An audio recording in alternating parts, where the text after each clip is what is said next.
नमस्ते दोस्तों, स्वागत है आप लोगों का रुद्र तत्व एस्ट्रोलॉजी में।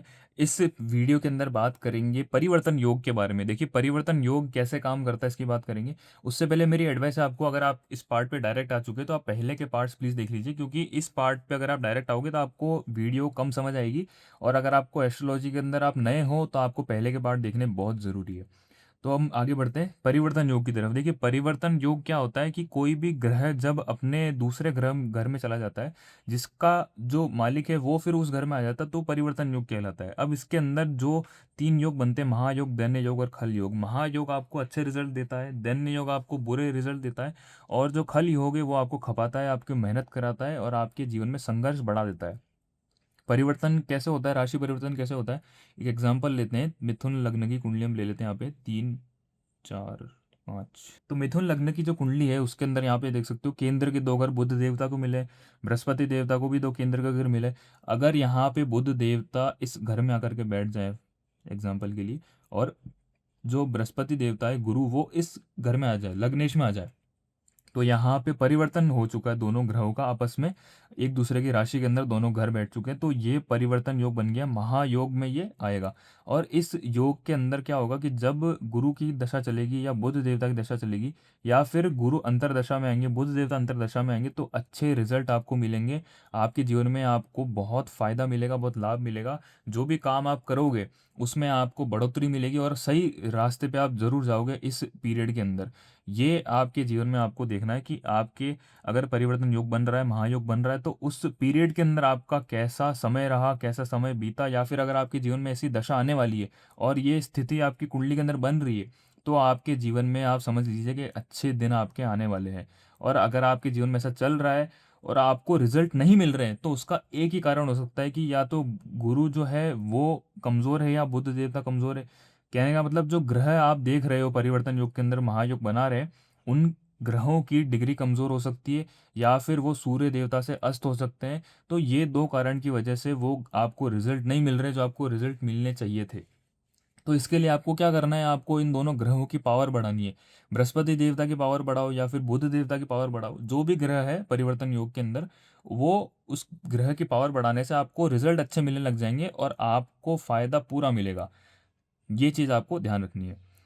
एक एग्जाम्पल हम छोटा सा और ले लेते हैं। अब यहाँ पे देख लीजिए कि बुध देवता जो है वो अगर त्रिकोण स्थान में भी आ जाए और शुक्र देवता यहाँ पर आ जाए, या फिर शुक्र देवता लग्नेश में भी चले जाए, तो भी यहाँ पे राशि के अंदर ग्रहों ने परिवर्तन किया है। तो इस कंडीशन के अंदर भी महायोग बनेगा, क्योंकि केंद्र का त्रिकोण से भी संबंध हो गया, क्योंकि दोनों अच्छे ग्रह हैं, दोनों आपस में मित्र भी है ग्रह। इस कंडीशन के अंदर भी परिवर्तन योग बनेगा, महायोग कहलाएगा। और इसके अंदर भी शुक्र देवता या बुध देवता की दशा आनी जरूरी है। दशा नहीं आएगी तब तक रिजल्ट आपको नहीं मिलेंगे। तो ये चीज़ आपको ध्यान रखनी है। दशा अंतर दशा के अंदर आपको बहुत बढ़िया रिजल्ट मिलेंगे। और फिर अगेन आपको एक चीज़ ध्यान रखनी है कि इन दोनों ग्रहों की कहीं भी पावर कम नहीं होनी चाहिए। अगर इनकी पावर कम है, डिग्री कमज़ोर है, तो आपको रिजल्ट नहीं मिलेंगे, रिजल्ट या फिर कम मिलेंगे, या जितने मिलने चाहिए उतने नहीं मिलेंगे। तो ये चीज़ आप जब ध्यान रखोगे तो आप अच्छी तरीके से आप देख पाओगे कि आपको ग्रह का सुधार करना है, उनकी पावर बढ़ानी है। कोई भी ग्रह की पावर बढ़ाने के लिए आप उसका रुद्राक्ष तो हमेशा धारण कर ही सकते हैं। रुद्राक्ष धारण करने में कोई दिक्कत नहीं आती है। अगर आपको रत्न धारण करना है तो आपको देखना जरूरी है कि वो गलत जगह तो प्लेस नहीं है घर। उस ग्रह का रत्न धारण करने से आपको उस पावर बढ़ा सकते हो और आपके जीवन में अच्छे रिजल्ट आपको मिलेंगे ही मिलेंगे। इस प्रकार से महायोग बनता है कुंडली के अंदर। अब देखते हैं हम दैन्य योग कैसे बनता है। अब इसी कुंडली के अंदर हम दैन्य योग देखते हैं। देखिए, दैन्य योग जब बनेगा जब जो अच्छे घर का मालिक है वो किसी बुरे घर के अंदर जाकर के बैठ जाए।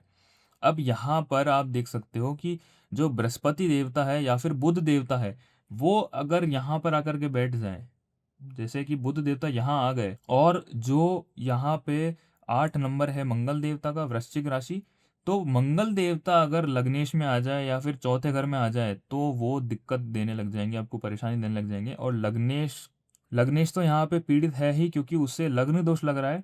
और यहाँ पे आप देख सकते हो कि जो परिवर्तन योग हुआ है वो दैन्यता में जा रहा है, वो महायोग नहीं बन रहा है, वो अच्छे रिजल्ट आपको नहीं देने वाला है। तो जब भी मंगल देवता या बुध देवता की दशा अंतर दशा चलेगी, आपको बुरे रिजल्ट मिलेंगे।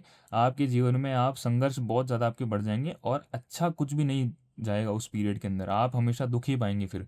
तो दैन्य योग के अंदर आपको क्या करना होगा, आपको बुध देवता को प्रणाम करना होगा, मंगल देवता को प्रणाम करना होगा। जो भी ग्रह के जो देवता है उनके मंदिर जा कर के आप उन्हें प्रणाम करिए, उनसे प्रार्थना करिए, तो आपके जीवन में फिर बुरे रिजल्ट जो है वो कम हो जाते हैं उनकी आराधना करने से। ये सॉल्यूशन सबसे बेस्ट सॉल्यूशन है। किसी भी ग्रह के देवता को प्रसन्न कर लीजिए, वो ग्रह का जो बुरा प्रभाव है आप पर फिर नहीं पड़ेगा।